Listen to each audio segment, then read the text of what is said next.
Karen, Yes. let's test your knowledge of will. Oh boy. What is the number one thing I've always wanted to do? Astral project. Astral project. That's right. That and eat unlimited cake. Well, we need to get someone about cake. No, this one's about astral projection. It's Mhm. that all elusive skill set that I've been trying to gain forever. Yes. Well, I think today we're going to solve it. Woohoo. Yep. This episode is all about astral projection. What is it really? What are the benefits of leaving your body? And most of all, how to do it step by step. Nice. Yep. We're diving into the easiest way to master out of the body travel. Welcome to another episode of The Skeptic Metaphysicians. My name is Will. And I'm Karen. And unlike Mulder and Scully, we both want to believe. so we've embarked on a journey of discovery. We've talked to people deeply entrenched in the spiritual and metaphysical world. We've thrown ourselves into weird and wonderful experiences. I even joined a coven of witches. And wait, you joined a coven? Yep, all in the interest of finding something Anything. that will prove that there's something beyond this physical, three-dimensional world we all live in. This is The Skeptic Metaphysicians.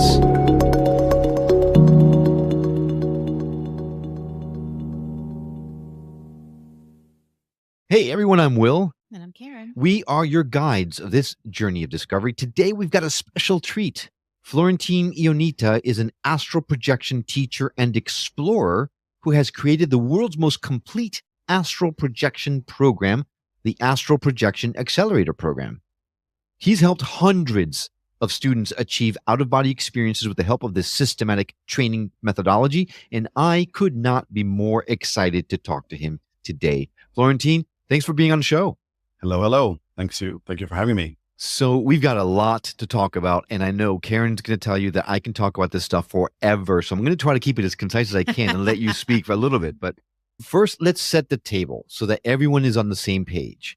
Astral projection, out-of-body experiences.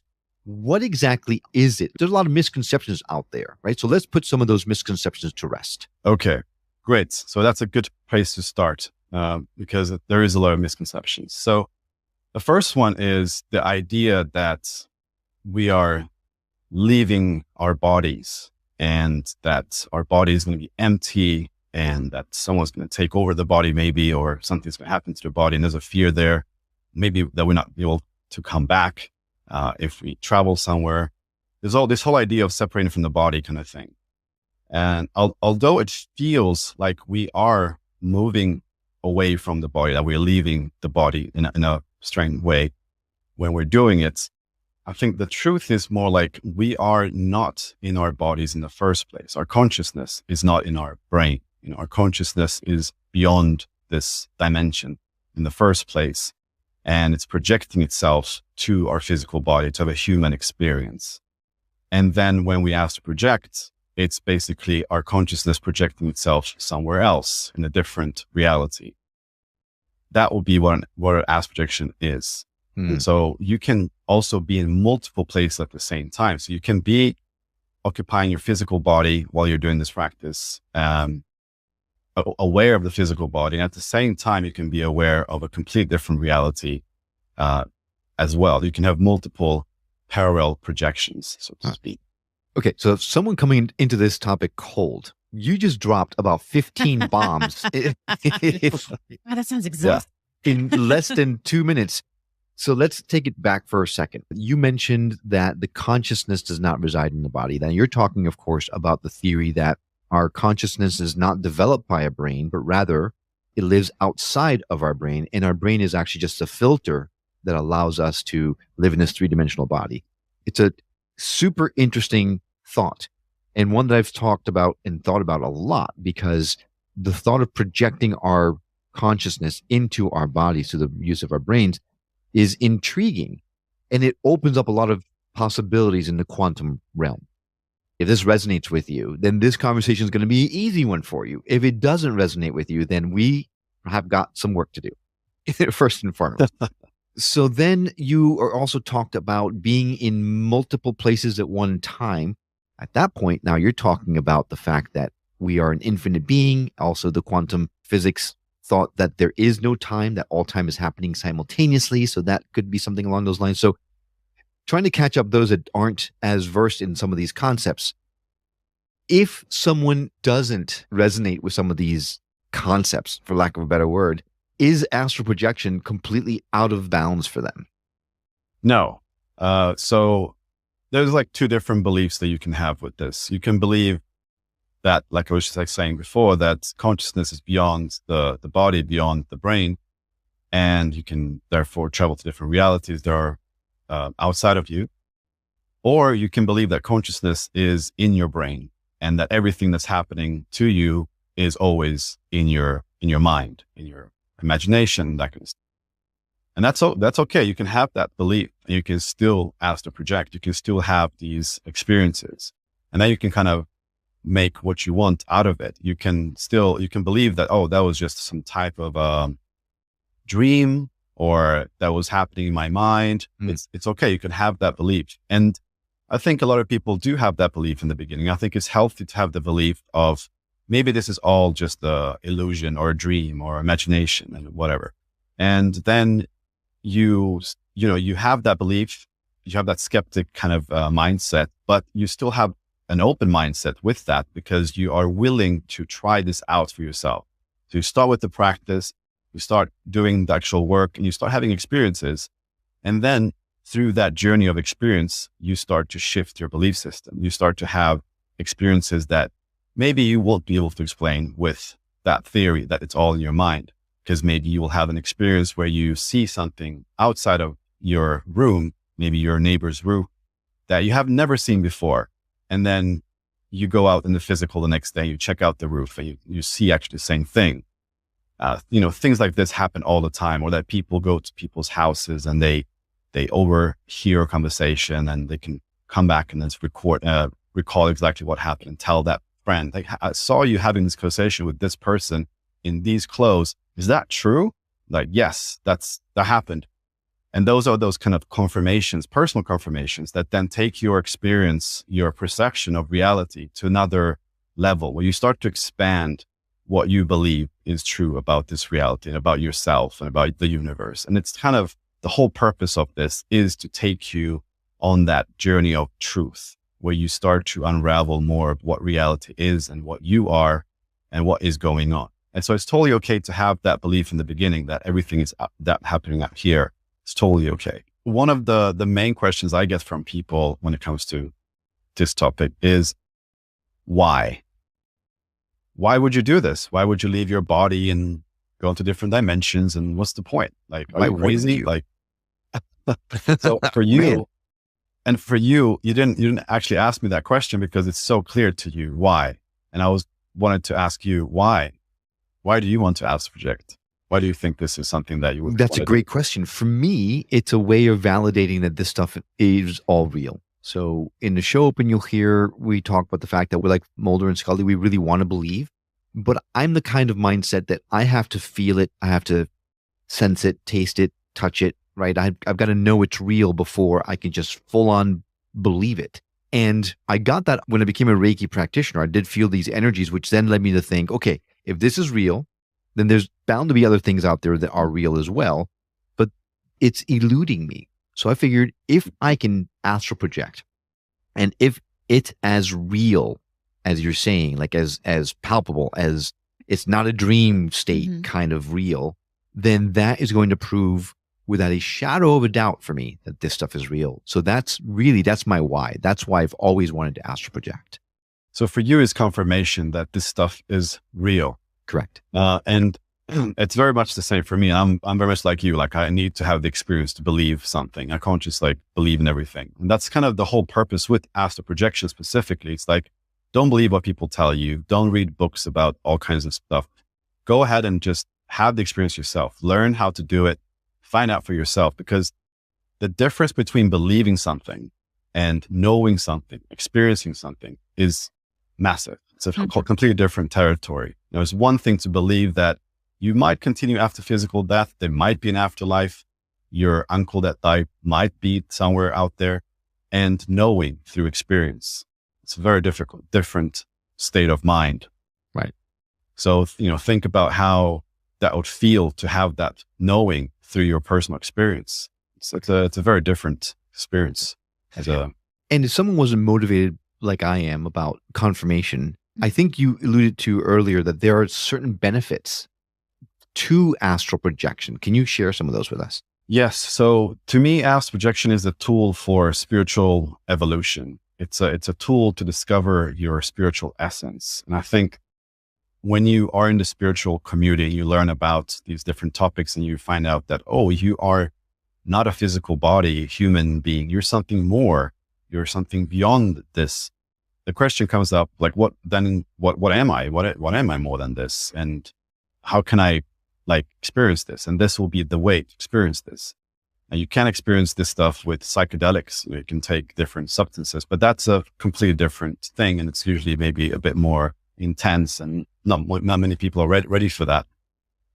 This stuff is very smooth. It like I said before, you will take you to places that you're ready for. So it's a smooth journey that you can go on and start finding out about your essence, who you are, what you are, about the universe. Mm-hmm. And it's also a tool to connect with somebody that has passed away, that has basically left from this physical realm and gone into a different realm. You can connect with them. And we have students that do that all the time. And I mean, seeing a student that had lost their loved one, connecting with them in the astral and then having the talk with them afterwards and seeing how happy they are and how it's amazing, because it's such a healing experience to be able to talk to somebody that you love, that you think you've lost, but then you find out that you haven't lost them. They're still there. And this is a tool for that, to connect with somebody like that. Yeah, and then of course is the connecting with spiritual guides, which is a big one as well. Many people want to connect with their spiritual guides that knows everything about them and get guidance on their life or what to do. We have one student called Ashwin. He found out his life purpose with the help of his guides. And this is one of those super important things to do, which is one of those keystones, things that you want to do as well. Like you want to connect with your spiritual guide to get guidance, to get help to navigate the astral, because you won't know where to go, but they will know, and they can help you. It seems like a no-brainer to me. That's more of my motivation. I don't need the proof because I do believe it, but I feel like it's something we're supposed to do to become more. And that's what I want. Right. So in your estimation, Florentine, do you think eventually everyone will get to the point where they do this regularly? Is this part of our spiritual evolution then? I really believe that. I really believe that this is what we're supposed to do. We're supposed to evolve our consciousness constantly and understand what we are and what we are not, and understand the truth about this reality, right? So that's kind of ultimately what it is. It's about understanding the bigger picture. And with that comes great peace, great healing, the more, I think for you guys too, the more you find out, the more kind of amazed you become about what's happening. And the more love comes from that, from knowing the bigger truth. And so I think it's definitely a part of our evolution to go on this journey of truth and expansion. So you said that some people might think, well, was that a dream? So kind of expanding on that. Sometimes when you sleep, you have these dreams that are just incredible and seem incredibly vivid, like you are right there. I mean, could you be, I guess, while you're sleeping, astral projecting, and not on accident, but like not intentionally doing it, but is it something that can just happen? Yes, that's something that happens actually to like 10% of the population. People have these spontaneous out-of-body experiences. And for the most part, they freak out because they don't know what's happening. And it's very scary if you don't know that this is possible. If you start leaving your body, you might think you're dying. You might think something weird is happening. And then also it happens a lot in our sleep. When we're sleeping, we have more unconscious experiences for the most part. We might not remember them, or we might remember some pieces, maybe that we were flying and we saw a village or something, but we come back from that experience and always kind of disregard it to be a dream, but sometimes it could actually be something more than a dream. But I think the best way to do this is to describe what's the difference between a dream and an astral projection, because of the lines are kind of blurry. Yeah. In fact, I was going to ask, if someone's freaking out because they do this in their sleep and suddenly they freak out because they feel they're dying, it must feel different, because that's always been my big thing, right? Is it me just dreaming or using my imagination and feeling like I'm leaving my body? Like, are there physical sensations when you leave your body? Do you feel the wind whistling through your hair as you're flying through the night? Or is it really just a mental projection? Great question. So that's why people freak out, because it's so real. They don't even know that they don't even know that they're out of body. A lot of times I have students, when they go out of body, they actually think they are standing in their room physically. And so they leave their body and they're like, oh, I'm still physically standing in my room. Oh, everything looks the same. They go back to the bed and then they wake up and then they realize, oh my God, that I was out of body just now, but it was so real that I thought it was physical reality. Okay. So it's that level of realism. And sometimes people report that it's even more real than their physical experience. Okay. So that's encouraging to me, because you talk to people and they're like, oh, it's just like it's in your imagination. And to me, it's kind of a cop out if I'm not feeling it, right? If I don't feel something different, it feels like I'm not really astral projecting. So I'm hearing from you that it is indeed feels like you are physically somewhere else. Yeah, it's insane. It's really insane. Like, I mean, it's only when you have it the first time that you can just like grasp what just happened. Because I remember for me, when I heard this as well, I was also a bit skeptic. I was also thinking, maybe these people are just imagining these things. Mm-hmm. Because I would go to different retreats, different workshops, meditation workshops, and I always meet these people that they always had this very interesting stuff happening for them when they're closing their eyes. They saw all kinds of stuff. And I was like, man, I don't see anything. I think it's just, I'm not even, nothing is happening. And I was always wondering if these people are just kind of making things up or they're just imagining things. Yeah, because people throw this stuff around all the time. Oh yeah, when I left my body, or it's such a buzzword. It's like everyone in this space is talking about astral projection or leave out of body experiences, like just throwing it around like if it was hotcakes. But that's what makes someone like me, who's been trying hard to do it for so long, get super frustrated and think, no, you guys are full of crap. It can't be real. So yeah, totally. I mean, that's exactly what happens. If you tried for a while and didn't get very far, then you're going to have all kinds of stories that you're going to tell yourself, like, this is not real. Or maybe you're going to have the limiting belief that I had, which is, I'm not gifted enough to do this. I don't have the ability to do this. This is for special people. This is for someone that has meditated for 10 years. Exactly. And I'm not one of those people. So a lot of things can come like that. And that can also become a limiting belief, which blocks you from actually being able to do it, because now you're creating a belief system around it that you cannot do it, which is not helping you. So it's the moment that you have the experience is the moment that you truly go, okay, this is possible. And the experience is extremely real. It's very physical, and you can feel things. You can touch things with your hands. You can smell things. You can see things. You can hear things. Sometimes your hearing can be so enhanced that you can hear things that are really, really far away from the room that you're practicing in. Like, for example, if I do the practice in a city like London, I can get into a state where I start hearing conversations of lots of different conversations taking place, as if there's like people sitting in my room. And in the beginning, a lot of times, like, I actually got confused. I actually thought someone walked into my room. And so I took off my headphones and looked around, like, what's happening here? Is someone coming into my room? And there's nobody there, but it's so clear. The sound is so clear. And if I do it in a place that's like just nature around the area, I can hear birds and the river creaking, and like the sounds that will be in that environment, I hear very clearly, as if they're next to me. It's very, very interesting how our senses, when we get into these states, get very heightened beyond the physical possibility that we have with our physical senses. So that's interesting, because sometimes when I dream, I can smell things or I can taste things. I just thought that was normal dreaming. I don't know. Will, do you smell and taste in your dreams? I've never asked you that. I don't think I ever have. No, I don't smell or taste or, hear things. Well, you got to hear things. In a dream, it's less hearing it and more seeing it in my mind. Like, I know that there's someone saying something, but it's not like auditory. Really? Yeah. I mean, I don't think. At the same time, I also don't remember my dreams a lot. Very that's seldom true. do I remember my dreams. So, like when you have a dream that you're flying, you don't feel it. Like, The only dreams I've had have been, and it's been a very long time since I had one of them, is falling. I've had dreams I've been falling, and that has been and then really you wake up. unnerving. Yeah. Yeah, really unnerving. And now that I think about it, Florentine, could that have been an astral travel in my dreams? I mean, it feels like you feel, when you are on a roller coaster and you go down one of those Drops. the drops and you feel in your stomach. It kind of felt like that, believe it or not, in the dream. Could that possibly have been a projection? Yeah. So I wanted to do this before as well, just to define what a dream would be and then what an astral projection would be, because they are cousins in a way.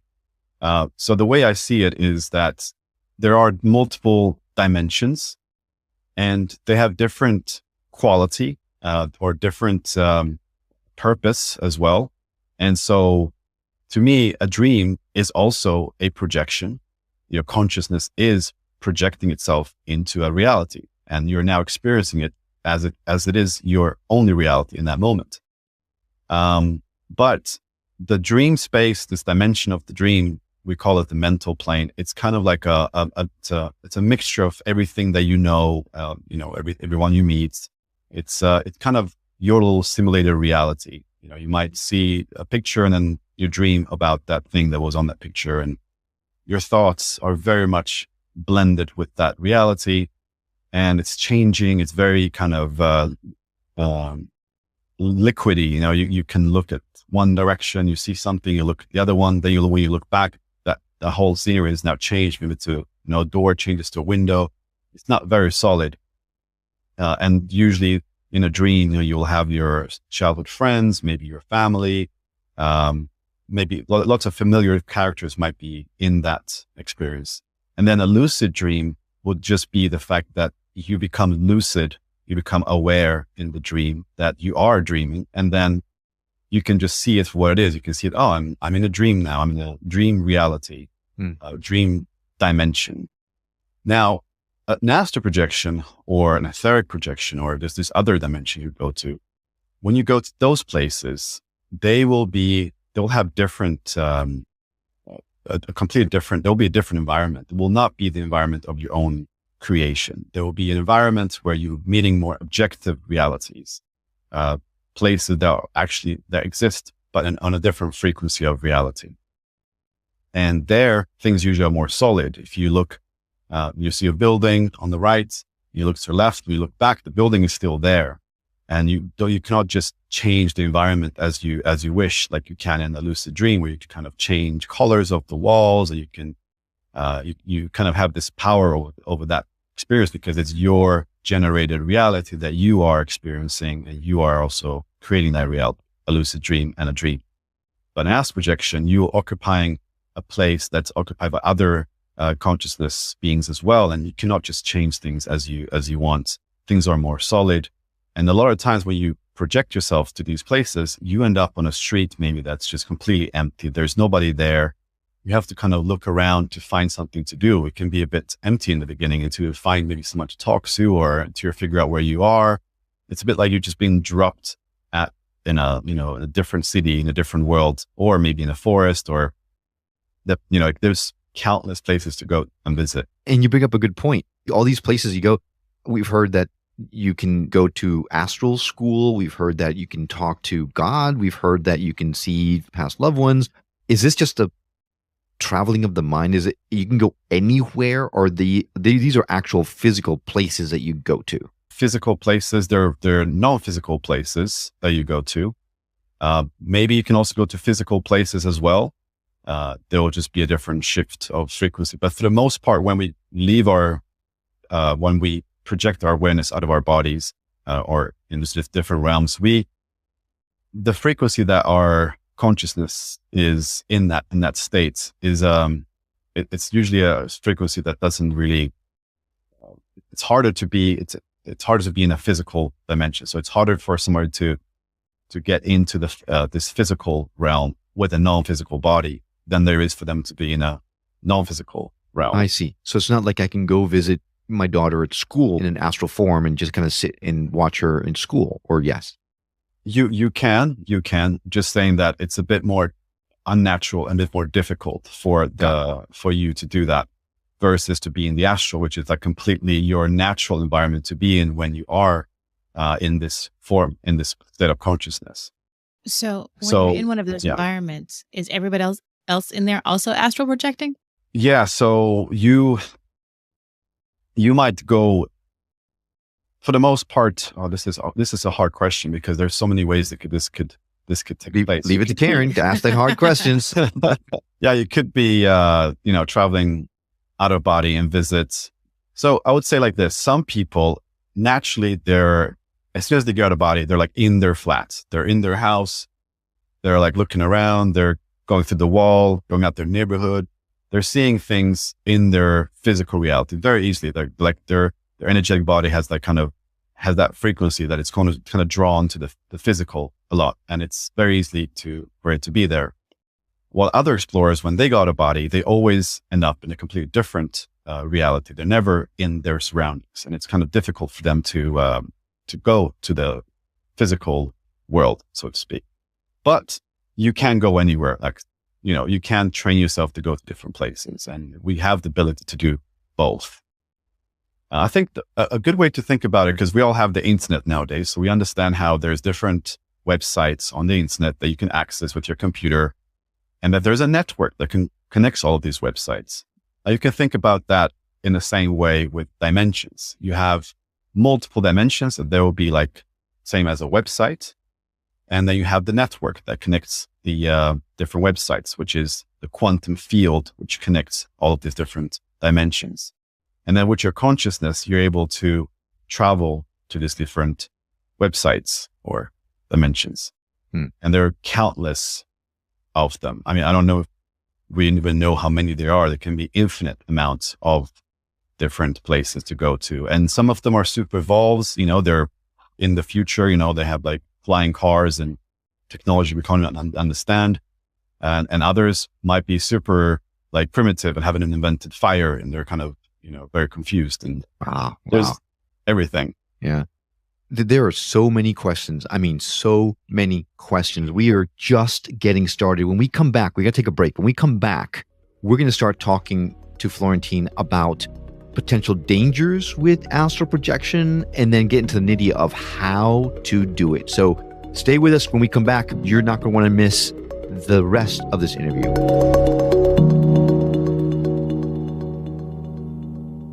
And we're back with the Skeptic Metaphysicians. Today, we're talking to Florentine Ionita, who is a master astral projector. He's a teacher who taught hundreds of people how to achieve out-of-body experiences. He's got a systematic training, a methodology that is surefire. So we are picking his brain about all things astral projections because, as you know, this is my favorite topic in the world. We talked a lot about what astral projection is and all that kind of stuff before the break. Now I want to get into the nitty, Florentine. First and foremost, I read Bob Monroe's book, Journeys Out of the Body. And a lot of people who are listening know about the Monroe Institute and all the research that they've done with hemisync, which is syncing the two hemispheres of the brain, using binaural beats, all that kind of stuff. The CIA has a whole document now that you can look for it yourself. Right now, you can download it. The Gateway Project, it talks about hemisync and things like that to achieve out-of-body experiences. But in Bob Monroe's book, there's a part that made me very scared because he started talking about encounters with entities that maybe aren't the best things to run into in the astral plane. Is there anything that we should be afraid of when we first leave our bodies? You've already mentioned that no one's going to come over and take our bodies or anything, but are there any entities out there that we might get a little nerve-wracked over, demons or beings or astral beings that maybe don't want the best for us? Okay. So first, what I would like to share is that when we project our awareness and we leave our bodies in this way, we are still going to be in a world of duality. We're not leaving duality anytime soon. We're still there. So of course, there's going to be darkness and light. There's going to be fear. There's going to be love. So there's going to be beings of lower vibrations and beings of high vibrations. It's going to be dimensions where there are weird creatures and sick people and all kinds of weird stuff going on. And there's going to be places that are full of light and love and beauty and amazing and profound. There's everything. Just like on the internet, you can go and you can find crazy websites and you can find beautiful websites. What? And You can? Yeah. And just like in the physical reality, you can go to places that are very scary and dangerous. You can go to places that are beautiful and amazing. And it's interesting because sometimes I wonder, like, before we incarnated here, did we get any debrief from somebody what it's going to be like to have a human physical life? And if we did, how did that being, describe it to us? It's interesting because I think even I'll believe that even, we will probably know a lot about this place before we come. And even though we know that there are crazy things going on here and you can get killed and there's wars and there's rape and there's so many bad things that can happen to you, we still choose to come here and experience a physical life because there's so much growth, there's so much potential to have this physical life. And so I see astral projection a bit like that too. There's everything out there, but there's so much amazing things out there that those negative things that are out there shouldn't sort of stop you from going out of body. So that's the first thing. And then the second thing is that we are indestructible. We are not fragile when we go out of body. The other day I was in a dimension where I was witnessing a fight and there was some sort of police force fighting some other people. I don't know what it was exactly, but as soon as I saw that, I ended up just in the middle, because a lot of times when you focus on something, you just arrive there because your focus is there. And this astral police officer of some sort started to attack me, started to punch me. And the punches went through me like nothing. I couldn't feel anything. It wasn't hurting me. There was no pain. There was nothing. It was just like, it was just strange, a bit strange.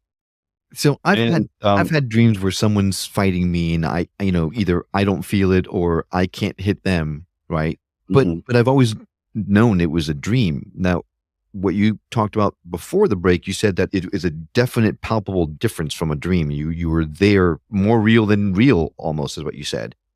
So these punches, when he was hitting you and it was just going right through you, it wasn't a dream. You were there. That astral cop was there and he was throwing punches at you and you just weren't feeling it. It's kind of hard to wrap your head around how that could. Yeah, it's hard to wrap your hand around it. Well, I think what it could be, what would help is think about it as like we are physical right now. We're in a physical body. And when we touch things in the physical, these objects in the physical, they're vibrating at the same frequency. So they're solid to us. We cannot put our hands through the table. It's a hard surface. But when we are out of body in this non-physical format, like I can touch my table in my room and I can actually put my hand through the table. I can still feel that it's an object. I can feel the surface of it. But if I press, I'll actually be able to put my hand through it. So we are a bit like a ghost, but not a ghost like made of air that just kind of like just disappears and appears. It's a bit more solid, but it depends on the frequency that you're occupying, the dimension that you're in, the vibrations of that dimension and the vibrations of the body that you're having in that moment. It is complicated stuff for sure. If he was punching and his hands were going through you, were you maybe in a physical dimension where he was like we are now here? Does that make sense? So like he couldn't put his hand through the table sort of thing, but since you were astral, he could put his hand through you. Does that make sense at all? It does. I'm asking. Yeah, it makes a lot of sense. And to be honest, I don't know everything. Like, I don't know why his hand went through me. I was surprised, but I also know that sometimes I got a body and I have a body and sometimes I don't have a body. Oh, wow. So sometimes I look down and there's nothing. And I'm just a point of awareness in space. And sometimes I have a body. Sometimes I look myself in the mirror and I see something. I see someone, not necessarily me. Sometimes it can be a different me in a parallel dimension. It's weird. Sometimes so I can cool. see myself. It's cool. Yeah. Sometimes I look myself in the mirror, but I see through me. I'm seeing the background as if I don't even exist. What I've seen is that a lot of times when I look at my hands, which is one of the reality checks, is to look at your hands to see if if you have 5 fingers, because then okay, if you have 5 fingers and they look normal, for the most part, you're going to be in the physical. But if you have weird looking fingers, then you are most likely in a non-physical environment. Now, what often happens to me is that when I take out my hands, I don't even have hands. I'm used to it from the physical, from being a human, that I'm supposed to have hands. But in the non-physical, I do like this and I don't see them. But because I'm focusing on having hands, I can see how they start to grow out. So I can see my palm growing out. I can see my fingers popping out one by one, and then I have hands because I projected them. Like, you can create things in these dimensions with your consciousness. Your consciousness is extremely creative in that. And that kind of brings me to the other point I wanted to make about the original question, which is entities and all that. Mm-hmm. Yep. Your consciousness is going to be a very important sort of starting point for your experiences. The background you have, your knowledge, the way you see reality, your state of being is going to have a massive impact. So if you're somebody that has a lot of fear, if you're someone that has been consuming a lot of fearful content about astral projection, or you're super religious and you think this is a sin and that the devil's going to come and after you, or that there's demons coming after you, it's very possible that you're going to create that kind of experience for yourself, because your consciousness isn't separate from the experiences. You can see that in the physical. You can see how in the physical manifestation works like that. You can focus on something like a car, or I don't know, something that you want to happen, and then that would then appear in your physical reality, usually with some sort of delay. Usually take maybe hours, weeks, years for you to manifest the thing that you've been focusing on. Now, in these non-physical realities, you can manifest things very quickly. They just happen very instantly. Right. So it goes back to always creating our own reality. And in that world, there is no veil. So you can manifest much more immediately than you can in this three-dimensional world. So I will take the answer about whether there are dark entities out there as a check. Yes, there are, first, but it's really dependent on your mindset. So if that's such a thing, and I totally get why there would be entities like that, how do you protect it? Well, you mentioned that we were indestructible, so it really is is there a need for protection, or is there something we need to do or prepare ourselves other than think good thoughts before we start doing this stuff? Well, yeah. So there's not so much to say about this.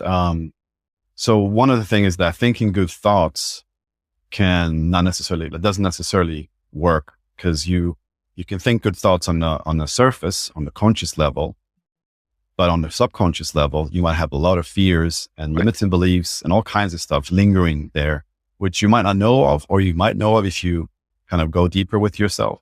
So it's very important to deal with that kind of stuff. Mm-hmm. To be honest, when I learned about these things, when I learned about astral projection, the first experiences I had were very pleasant. There's nothing negative about anything. I started to have more weird experiences when I started reading about the weird stuff online. That's when I started to have more weird experiences. And I've seen that there is a connection between the things that you think, the things that you worry about, your fears, and the experiences that you will have. And I've also started to see how there's this mechanism of consciousness to take you on a spiritual journey, to get you to heal, to get you to evolve.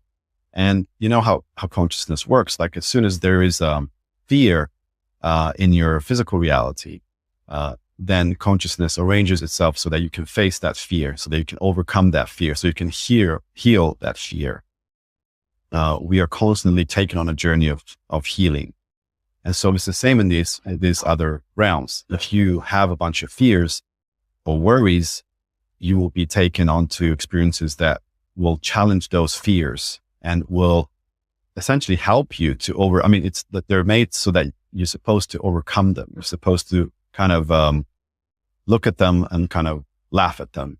See a demon that's trying to attack you, and instead of being like, oh my God, it's real, I'm going to die, you just kind of like, I don't believe in you, go away. And they kind of vaporize. Apparently, our dog wants to get involved in the conversation as well. Probably saw one of the entities and he's trying to ward it off right now. Well, they say animals are very sensitive. Yeah, they are. Yeah. So what you're saying makes so much sense. Now I just wish I had not read Bob Monroe's book, because that's I hadn't thought of dark entities until I read his darn book. Now that's all I can think of. Well, but it's okay, because, if the really cool thing about it is that, think about it this way. To me, the way I look at it is that physical reality is way more dangerous than non-physical realities. Why? Well, because in a physical reality, if you are in a situation that you don't want to be, if you're going down a dark alley and someone wants to rob you or do something bad to you, in that moment, in the physical reality, you're going to have to fight, or you're going to have to run, or it's tricky, and you can get hurt. You can even die. Maybe you get run by a car that hits you and you get really injured and your physical body dies, and game over in the physical realm. But if you're out of body having these experiences, which by the way, you're having all the time when you're sleeping anyway, unconsciously, when you are then, let's say, in a place that you don't want to be, maybe you're seeing some weird entity that is coming towards you or whatever, you can just think about returning back to the body. You can just think about your room, or think about, I want to go home now. And boom, within an immediate second, you're now waking up in your bed and you're completely safe and sound. Right. There's nothing bad happening to you. Okay. So any weird experience that you don't like, you can just come back into your comfort of your home in your pajamas and just be completely comfortable and safe. How often can we do that in the physical? You're in somewhere you don't want to be, and then you're just like, I want to go home. And then you're back in your house, safe and sound. That doesn't happen. Nice. You have to go home somehow, right? It would be nice. So we have superpowers when we're out of body. We can teleport, basically. We can fly. We can fly. We can go through walls. We can do things that we cannot do with our physical bodies. Because of that, we are sort of like superhuman and in this out of body state. You have a question, Karen? Do you want me to go? No, you can go ahead, because I know what you're going to ask. So go ahead. Okay. That all sounds great. And sometimes I know that I'm at some certain parties and I really wish I was home. And you kind of have to teleport. Kind of have to be there, but you have to just sit there and bear it, especially some work functions. But that all sounds understandable. I get it. Makes sense. Yeah, makes sense. And I would like to, before you go on to the next question, I would like to just share a little story just to hit it home a little bit better for some people. Okay. Because there is not enough information about this stuff. There's a lot of misconceptions. So, a lot of times people see dark figures, and it can be very confusing and also can be very scary if you don't know what it is sometimes, right? So a friend of mine went out of body and in the kitchen saw this dark figure in the corner. And for the most part, most people will just get scared at that point and thank you. Come back to the body and just go, oh my God, there's a demon in my kitchen. I have to sell the house. Yes, moving right now. That's exactly what my thought process was. In a hotel tonight. Too bad we can't stay. Yeah, exactly. Now, luckily, this guy had a very different mindset. He was very open-minded, which is one of the key things you want to be with this. And he was like, there's a dark looking figure in the corner of my kitchen. I wonder what it is. So he goes closer to this figure. And as he gets closer, he then realizes that because this darkness starts to kind of disappear, and he now sees clearly what it is. And it was his son. And his son was having an out-of-body experience while he was sleeping in the other room. And now he's having an interesting conversation with his son, a little kind of back and forth daddy and son kind of conversation. And it's a beautiful experience. The next day he wakes up from the experience and he's like, oh my God, I had this experience. Goes and talks to his son. His son didn't remember anything of that, unfortunately. But for him, that was a beautiful experience. So he came back from that experience going, oh my God, this was amazing. I met my son out of body in the kitchen. Right. This was beautiful.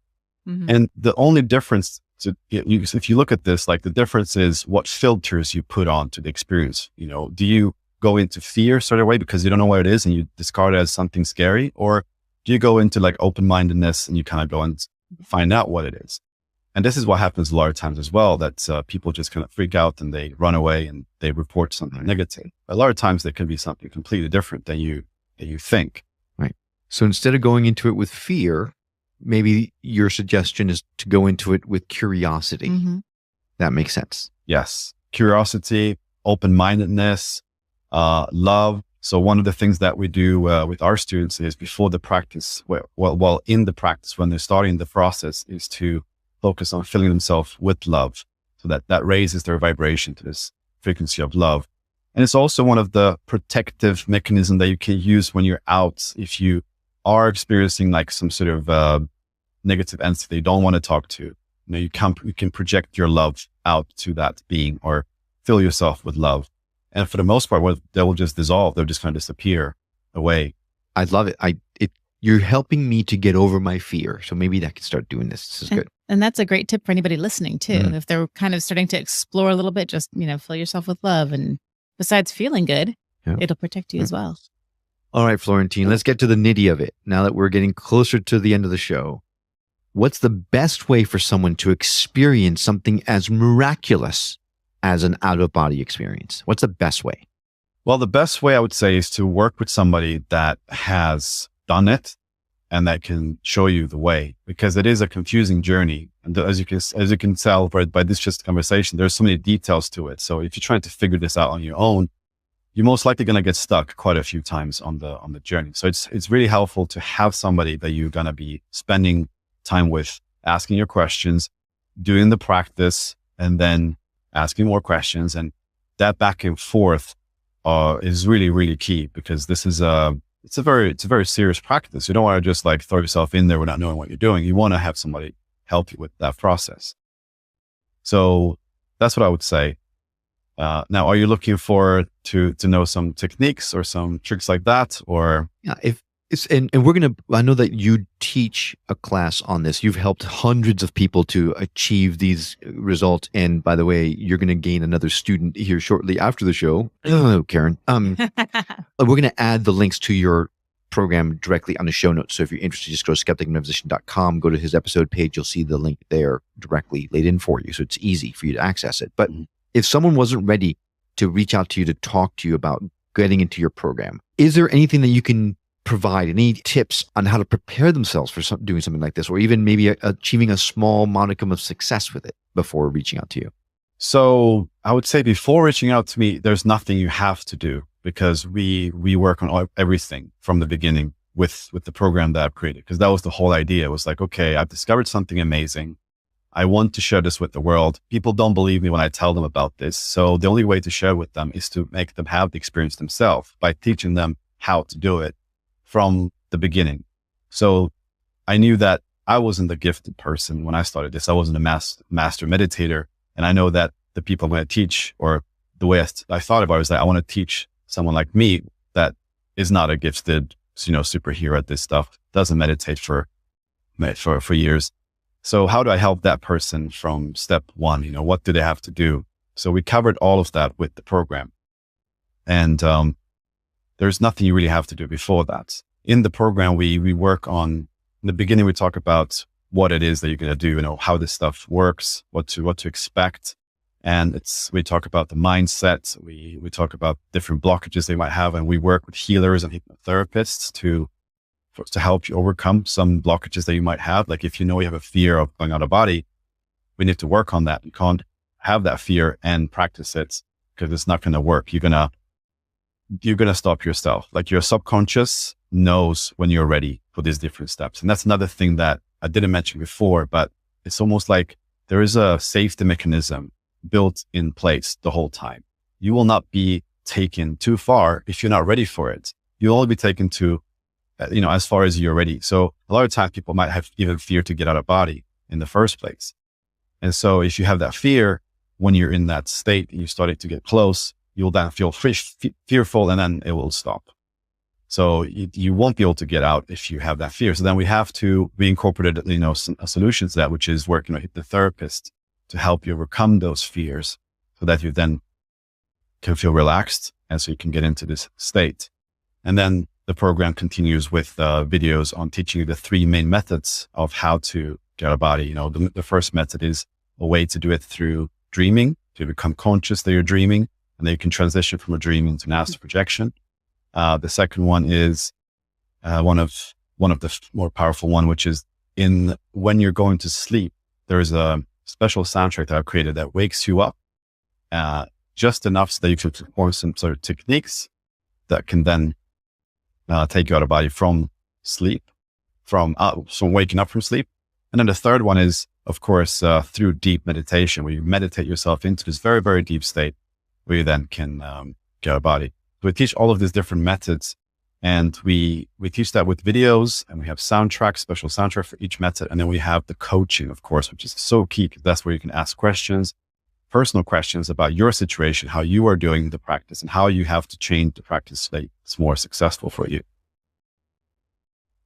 So that's how the program works. And if you wanted to prepare anything for the program, if you still feel like, oh, I still want to do some sort of work before this program, then I recommend watching our video. We have a video on the website that is about half an hour long that goes through a bunch of stuff like this. And another one is to meditate. To learn how to meditate, to learn how to concentrate your mind on one thing. Very important for the practice.